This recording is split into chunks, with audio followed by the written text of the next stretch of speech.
1 बजे से लेके कंटिन्यू, जो कि तूफ़ान इतना तेज़ी से हवा चल रही है कि अब धमाका सुनना जो होगा। हाय, अस्सलाम वालेकुम, वेलकम टू दी चैनल। कैसे हो आप सब? रिसेंटली 2 दिन पहले मैंने एक गाड़ी का जो है टैक्स जो भरा था। अभी आप देख सकते होंगे उस बंदे ने मुझे अप्रॉक्स कोई 20-30 बार जो है मिस कॉलें दी होंगी, और मैंने उसका जो एज़ यूजुअल जो भी मैं टैक्स भरता हूँ मैंने वो भरा। ये मैंने उसकी रिसिप्ट भेजी। दूसरे दिन मैंने उसको बोला पेमेंट डाल दो। तीसरे दिन उसको मैंने पेमेंट डाल दो। आज चौथा दिन है, उसका फ़ोन स्विच ऑफ आ रहा है। और पेमेंट जो है मैंने 3,000 अप्रॉक्स 3,000 की है। तो उस पर मैंने शायद 100 रुपये एक्स्ट्रा रखा था अपना, जो कि हम एप्लीकेशन चार्जेस लेते। बाकी 3,000 की पेमेंट की थी। और मुझे काफ़ी दुख हो रहा है क्योंकि अब वो पेमेंट मुझे जल्दी नहीं मिलने वाली है, क्योंकि अब वो फ़ोन ही स्विच ऑफ आ रहा है। तो कुछ लोग कहते हैं कि भाई आप हम पे भरोसा नहीं करते हो, दैट्स इट। इसलिए हम भरोसा नहीं करते क्योंकि अब वो बंदा मुझे उसके साथ कांटेक्ट हो ही नहीं पा रहा है। तो अब ये समझ नहीं आ रही है कि अब मैं उससे वो पैसे लूँ तो लूँ कैसे। तो इसलिए मन नहीं करता कि दुकान करने का। बहुत ज़्यादा जो है दिक्कत हो जाती है। अपनी सेविंग के पैसे मुझे फंसाने पड़ते हैं एक एक महीने तक। कहने को तो ये बात है कि 300 रुपये 3,000 रुपये जो है मैंने वो जो उसका टैक्स भरा है, तो कोई नॉर्मल कोई छोटी बात है, इसमें कोई बड़ी बात नहीं है। बट अगर ऐसे देखा जाए तो मैं भी फ़िलहाल क्या में मेरे पास भी जो कि फालतू के पैसे नहीं होते मैं ऐसे भी किसी की जो पेमेंट कर दूँ और मुझे वो पेमेंट ना ही मिले। बात है कि 100 रुपीज़ की जो कि मुझे उससे लेने थे एक्स्ट्रा, बट अभी 4-5 दिन हो गए तो उसका कोई फ़ोन नहीं लग रहा है मुझे। तो ये काफ़ी ज़्यादा जो है मेरे लिए प्रॉब्लम होती है। अब मैं इस चीज़ को कैसे हैंडल करूँगा?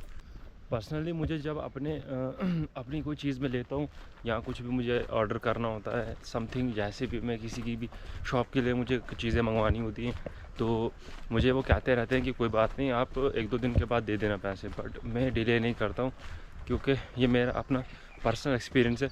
मैं किसी के पैसे नहीं रखता और ना ही मुझे अच्छा लगता ये चीज़ें करना।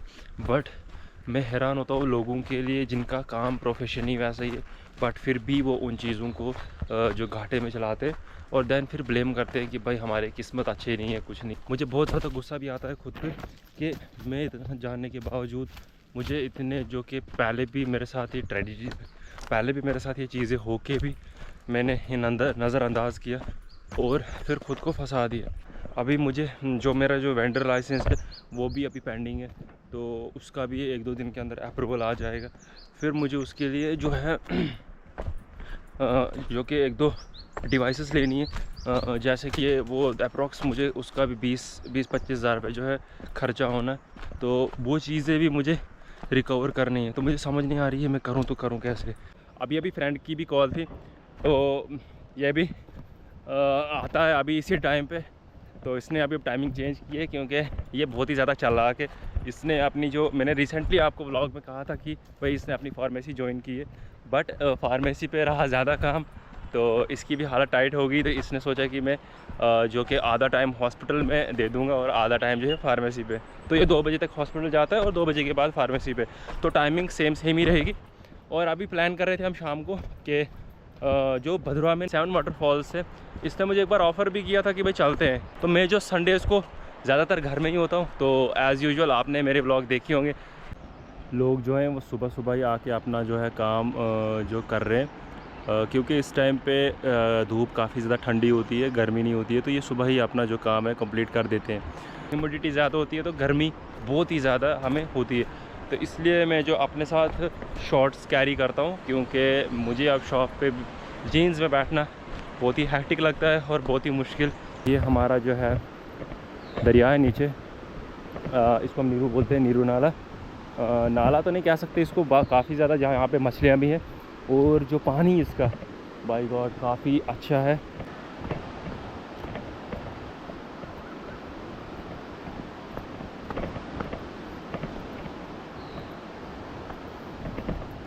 ये वाली जगह और काफ़ी ज़्यादा गहरी है।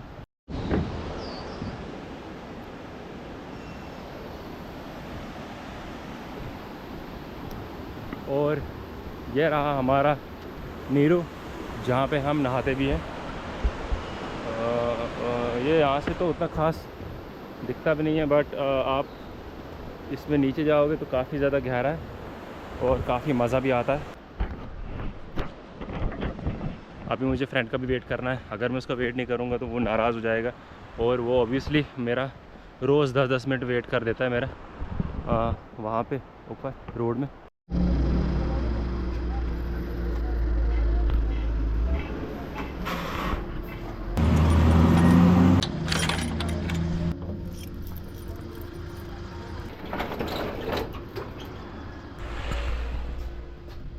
पहली जो बात है, आज लाइट नहीं है तो बहुत ही ज़्यादा हालत ख़राब होने वाली है। अभी देखते हैं लाइट कब तक आती है।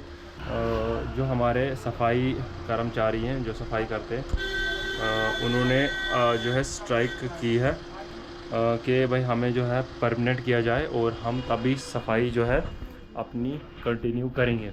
यहाँ पे काम करने के लिए जो है बेचारे डेली वेजर्स को लगाते हैं, जिनको अप्रॉक्स 2 महीने में एक ही बार सैलरी मिलती है, तो उनका जो है गुजारा नहीं हो पाता है। अभी जो है मैंने सफाई भी जो कंप्लीट कर दी है, और जो अभी सेटिंग है जो थोड़ी कंप्लीट करने के लिए, तो स्कूल के बच्चे भी आ रहे हैं। थोड़ा लेट आ गया मैं, तो स्कूल के बच्चों की भी जो चीज़ें हैं वो मुझे उनको देनी होती है।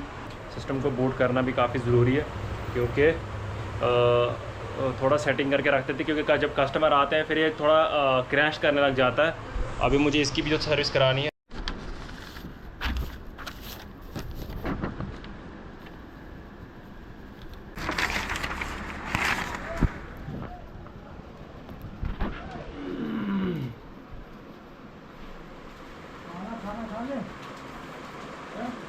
अभी नहीं। और जो मेरे आज तक के जो व्लॉग्स जो मैंने डाले हैं, उनमें पहली जो वीडियो है जिसमें 71 व्यूज़ है, तो ये अच्छी अचीवमेंट है। पैसे जी कितने? अब एक दिन ओ भाई ओ भाई ओ भाई, क्या क्या देखने को देख सकते हो आप।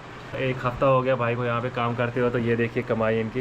अगर एक गलती भी हुई तो पासपोर्ट की जो वेरिफिकेशन है उसमें काफ़ी ज़्यादा दिक्कत आ सकती है। स्पेशली जो पासपोर्ट बना रहा है उसके लिए तो ये काफ़ी ज़्यादा दिक्कत है, क्योंकि उसको हर जगह से अपनी वेरिफिकेशन करानी पड़ती है।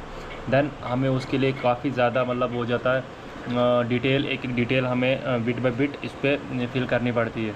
तो अभी मैं खुद ही ऑनर जो इसका पासपोर्ट है उससे मैं वेरीफाई करवा रहा हूँ। देन वो मुझे एक बार गाइडेंस देगा तो मैं इसकी फ़ीस काट के इसको सबमिट कर दूँगा। ये फ्रेम शूट हो रहा है पिछले फ्रेम के 2 घंटे के बाद, और अभी बज रहे हैं 3, अप्रॉक्स 3 बज रहे हैं। और बाहर का जो आपको वेदर दिखाऊंगा मैं वो काफ़ी ज़्यादा डेंजरस। 1 बजे से लेके कंटिन्यू जो कि तूफ़ान, इतना तेज़ी से हवा चल रही है कि लाइट ही चली गई है। और अभी मैं मुझे काम करना था, बट अब मैं कुछ काम नहीं कर पा रहा हूँ, क्योंकि बिना लाइट के ना कोई प्रिंट निकलेगा ना कोई डॉक्यूमेंट स्कैन होगा। तो ये भी काफ़ी ज़्यादा मुश्किल है मेरे लिए।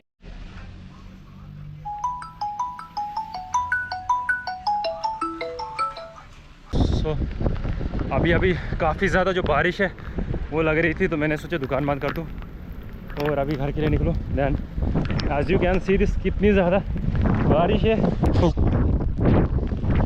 मुझे भागना पड़ेगा और दैट माय टैब से कुछ भी करके वहाँ पे पहुँचना है।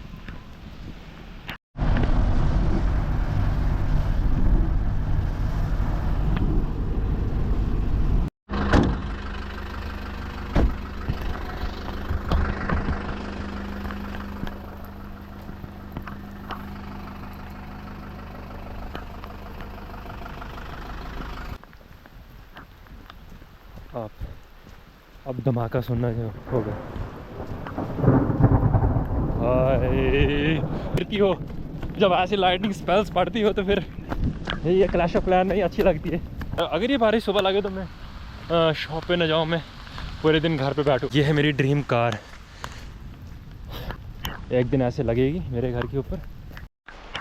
ये कुछ हमारे जो गांव की रोड है बहुत ही बेकार रोड है, और अभी तक आपने चैनल को सब्सक्राइब नहीं किया तो प्लीज़ चैनल को सब्सक्राइब कर दो, वीडियो को ज़्यादा से ज़्यादा शेयर कर दो। लाइटनिंग पर लाइटनिंग गिरते ही जा रही है।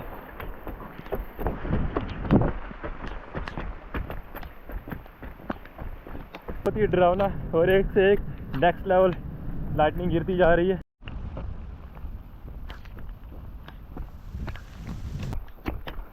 ये देख पा रहे होंगे आप, अब से अगर बारिश कंटिन्यू हुई तो ये पानी नाले में बन जाएगा। एक और लाइटनिंग स्पेल। ये हालत देखो रास्ते की।